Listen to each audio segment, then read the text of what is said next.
Oh, big baller brand, what have you done today? Lonzo Ball's ZO2 sneakers are now on sale. $495, just a cool $495. But we want to get a look at what $495 can buy you in the world of sports via StubHub. When you look at this, you can see LeBron James and the Cavaliers in the playoffs. You can buy 5 standing room only tickets to Game 3 on Friday night in Toronto. Pretty good deal. What about the Penguins? Interested in that, Dylan? They have a chance to close out the Capitals. You can get 3 tickets in the 400 level section for Game 5 on Saturday. So this is not just you. You're bringing a couple buddies along. Make it an outing. How about Sunday Night Baseball? The Cubs and the Yankees at Wrigley Field. You can buy a pair of infield box seats to the series finale on Sunday night for $495. Or you can buy Lonzo Ball's shoe for $495. I mean, look, you know, Cavs, Penguins, Cubs, Yankees, that's all fine and good, but what are you going to wear there? Nikes, stupid old Adidas or Under Armour, some Keds? What are you going to wear, some Filas? I mean, come on, look, it's big baller brand. You want to be a baller or not, Laura? It is, that's right, it is big baller brand. You got to be a big baller to wear big baller brand. That's right, that's right. I like to refer to it as big dumpy brand. That's what I call it now. All right, let me ask you a real question. I think it's going to catch on. Because I think the price point, the egregiousness, and the bravado of the Ball family, LeVar, Lonzo behind this whole thing, I think I can speak for you. It kind of rubs us the wrong way. The $495. I'm sorry, kind over of? $200 for a pair of stupid slider sandals, all that kind of stuff. But kind of? take a timeout.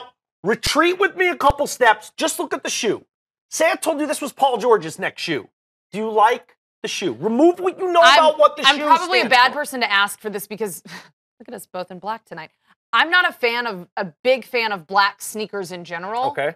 So, like I have some running sneakers that are black, but they have different colors on them too. I'm not a fan of black sneakers, so I'm probably the wrong person to ask. So in all honesty, they're not your favorite shoes anyway. I just don't like them, period.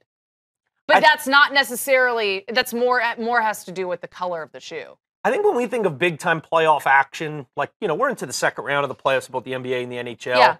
A big Sunday night game. Yankees don't always come to Wrigley Field. I think this is pretty good stuff from our production staff and Chris Antonacci, our producer here, kind of putting together just exactly what you could absorb, what you could take in for one damn pair of shoes. I saw someone tweet this out earlier. Look, a pair of LeBrons, not cheap. Steph Curry's, not cheap. I mean, they're selling shoes. Kevin Durant, you can buy the signature model, not the autograph, the model, the LeBrons, the current Stephs, or the current Durants. All 3 combined for under what it would cost to buy one pair of Lonzo Ball. Do you realize what you're saying? The best players in the reigning NBA. MVP, the reigning finals MVP. And that's what I have a problem with.